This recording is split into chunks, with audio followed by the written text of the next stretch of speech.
The Law of Unintended Consequences by Mike Peake, Chapter 1. In the mirror, a bead of sweat rolled down the middle of my forehead. I grabbed a towel from the chair in the corner of the cramped room, and as I dried my face, a knock on the door got my attention. "Mr. Murray, you're up next," said a voice on the other side. I experienced intense pain in my stomach and started to gag. I hurried over to a small green wastebasket and vomited.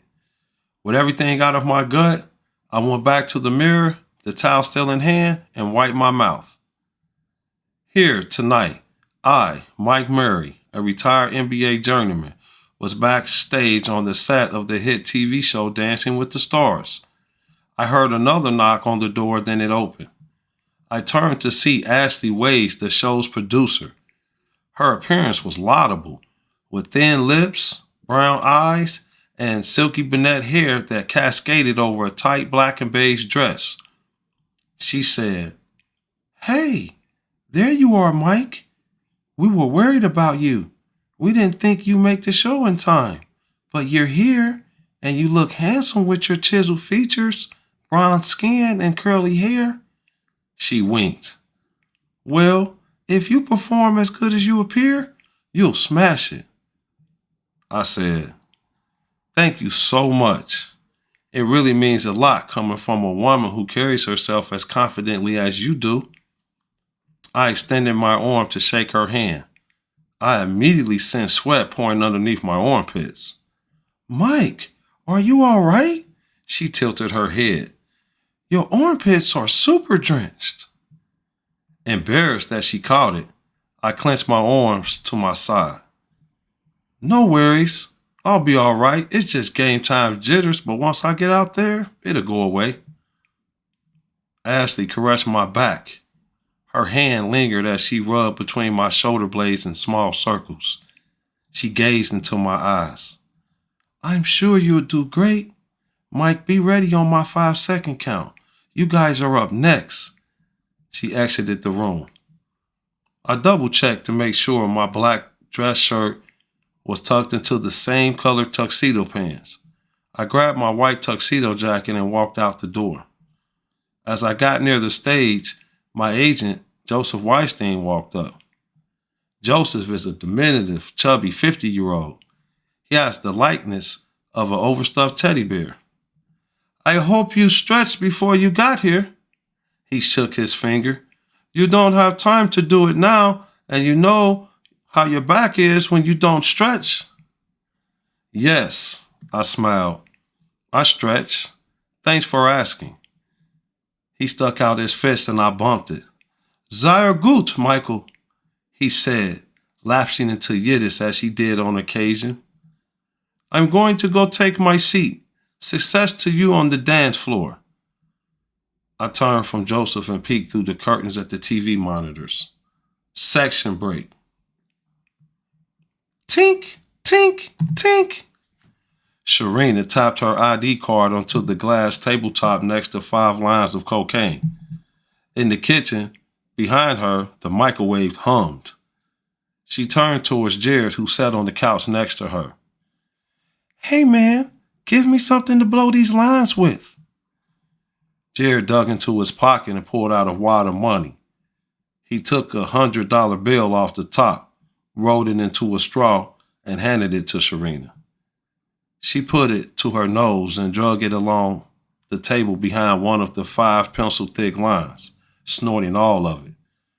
Sharina wiped up one of the lines with the tip of her index finger and rubbed it back and forth over her gums. She looked at Jared. "I've been thinking about you all day, baby." "Be easy, Sharina. This is some pure stuff. Take your time." Jared reached over and took the bill from Sharina's hand just as she sat back from another blow. White powder on the brim of her nose. Jared bent down and grazed the side of his face against the glass as he snorted one of the remaining lines. He sat up. "For sure. I'm glad I came to see you as well, baby. You're looking sexy in that dress. What's that, Victoria's Secret or something? It's turning me on, baby girl."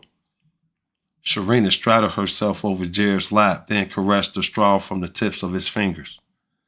She stroked her long hair from out of her face to behind her back and placed her nose alongside Jared's neck and took a whiff. You smell good, and you're looking so hot with your hair all slicked down, Sharina said as she unbuttoned his collar and licked on his top lip. He sat up straight and looked at his Rolex watch. Yo, it's about 6:30, and I can't be late to my gig tonight, so we're going to have to make this quick, baby. You've got plenty of time. No, I don't.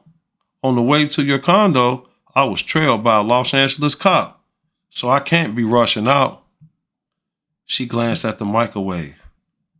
Okay, well, I guess my snack can wait till later. Let's get down to business, she said as she unbuttoned his Louis Vuitton belt buckle. Don't worry, baby, I'll be quick. She kissed him around his neck and ear. Then she heard the doorbell ring. Jared sat up straight and grabbed his pants. Hey, who's ringing your doorbell like the police? Sharina stood up and turned towards the door. I don't know. I'm not expecting anybody. She walked over to the door a few feet away and looked out the peephole, then barely cracked open the door. Hey, what are you doing here? She asked. I'm done with it. Oh, you want to talk? Well, you got until my pizza pocket is done. Beep, beep, beep. Well, that's it. I have to go now. Sharina shut the door, but a foot in the doorway stopped her. Hey, I don't owe you anything, she said. You need to back up and leave before I call the cops. Jared came from behind and pushed Sharina to the side as he swung open the door. You heard what she said. So why are you still standing there? You need to go. As Jared stepped outside, he was stabbed in his face and chest. He grabbed his chest with both hands and fell to the ground. A blade flashed across his throat. Sharina screamed. Oh my God! She ran out and dropped to one knee, trying to help Jared as blood squirted all over her. She stood up and charged at the assailant. Why? She screamed. Why would you do this? She felt a blow to her head, and her screams came to an abrupt halt as she looked down to her stomach and realized she too had been stabbed. Section break. Detective Sanford Snyder sat at his desk in the homicide unit 1.5 hours until his 6 p.m. to 3:30 a.m. shift when he received a call. He picked up the phone. Hello? Hey, Sanford, it's Rodney in dispatch. I assigned you guys a double homicide at 4781 Smith Street in Long Beach. A Caucasian male who appears in his late 20s and the wife of Kadir Bakerman. Sharina? What? You know her? No, not personally, Snyder sighed, then wrote down the address. I'll be at the scene in 20 minutes. By the way, Phillips isn't here. He took his wife to the hospital, but he's supposed to come in after she's released. I'll notify Phillips and tell him to meet you at the scene. Snyder sat at his desk for a second to give thought to Kadir Bakerman. He hated the guy ever since the first time he met up with him years ago. Kadir and Sharina Bakerman had both been at a party where he provided security. At the time, he thought Sharina was the most beautiful woman he'd seen in his life. He grabbed his keys. God damn it! Let me get over here. Snyder looked down at his watch.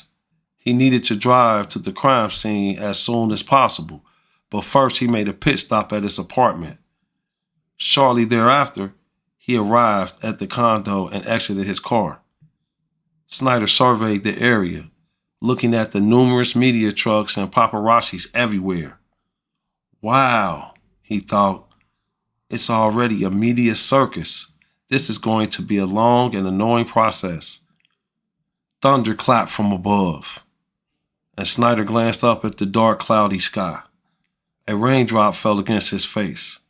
He grabbed his raincoat from the trunk and frowned, worried that the water could erase some of the crime scene evidence. He grabbed a pad and pen to document the state of the scene. Then he went over to the bodies, a few feet from the front door of the condo unit. A uniformed officer walked up to him. "Hello, detective." Snyder gazed at him and nodded in the direction of the two bodies. "Hello, Ezra. Were you the first on the scene?" "Yes, sir." Snyder didn't like the officer so close to him. He was intimidated. Ezra Charles seemed like a Superman twin with his black hair, blue eyes, and a muscular stature, compared to his average height, blonde hair, and aging body. "Do we have a positive identification on the victims?" Snyder asked. Ezra flipped through his notepad. "From the driver's license on the male's body, Jared Cleaver, the female is Sharina Bakerman, the wife of Kadir Bakerman." "Has Mr. Bakerman been notified?" "No, sir." "Do you have the murder weapon?" "No, sir." Snyder rubbed his chin. "All right, take a couple of uniformed officers and do a search for the murder weapon. I don't want a square inch missed. You understand me? You guys go before the rain really starts pouring down." "Yes, sir. I'll round up some officers and begin the search. By the way, did you locate any witnesses?" Ezra turned and pointed. The 911 call came in from a neighbor, Miss Cronkite. She's standing with Darnell underneath that light post. "All right, tell some of the officers to canvass the neighborhood to see if they can find any more witnesses." Snyder turned and approached Darnell, a tall and scrawny male standing with a pale, emaciated, middle-aged woman. "Hello, Darnell." "Good evening, Detective Snyder," Darnell said. "This is Miss Cronkite. She is the one who called 911. "Thank you, Darnell." "Hello, ma'am. I'm Detective Sanford Snyder. Can you tell me what you saw or heard, miss?" She sniffled. "My title is Doctor." Snyder glanced over at the officer with his eyebrows raised. Darnell rolled his eyes and hunched his shoulders. "Excuse me?" he said. "I'm a doctor, so my name is Dr. Cronkite." He nodded. "Yes, ma'am. I mean, doctor. What did you witness, Dr. Cronkite?" She gave a half smile. "While taking a shower, I thought I got wind of a loud voice. I peeked through the window but couldn't glimpse anything. Then I heard Sharina scream, so I called 911.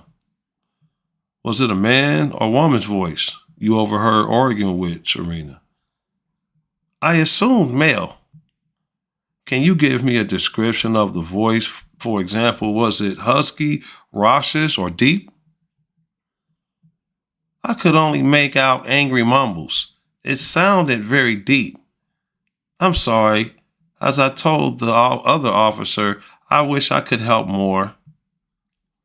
"Thank you. Officer Darnell will collect your contact information and take your statement. If we need anything further, we'll be in contact with you, doctor." Section break. At the studio, I waited for Ashley's count, at which time I would come from one end of the stage and Geogra, my dance partner, the other. After we finished our dance routine, we received 26 of the 30 points by the three judges, the highest score of the night, which meant we would advance to the next round of the show. We took our bows and walked off the stage to see Joseph with a bouquet of red roses. He congratulated me and handed the flowers to Geogra with a hug and a kiss. I turned and walked over to some fans to sign autographs. After a few seconds, Joseph grabbed my arm with his cell phone down against his side. His body tensed up, and he whispered, "It's Kadir. He sounds frantic." Joseph gave me the cell as I sped past a crowd of people, back towards the dressing room. I took in a deep breath. "Hello? Kadir? What's the matter? Is everything good?" As I dashed into the dressing room, Kadir sounded as if he couldn't breathe. He was crying, stuttering, and trying to extricate some words. Finally, he spoke, his voice trembling. "Mike, that LA Laker girl, Alexis, my wife's neighbor, called and said Serena's dead, bruh. She said there's police and yellow crime scene tape everywhere at Serena's place." "What?" A chill ran down my spine. "Where are you?" "I'm at Laguna Beach. Never mind. I'm about to drive to Serena's place." Joseph opened the door, poked his head in, and whispered, "Mike, is everything all right?" I waved him off with my hand. "Kadir, damn. Hold on, bruh.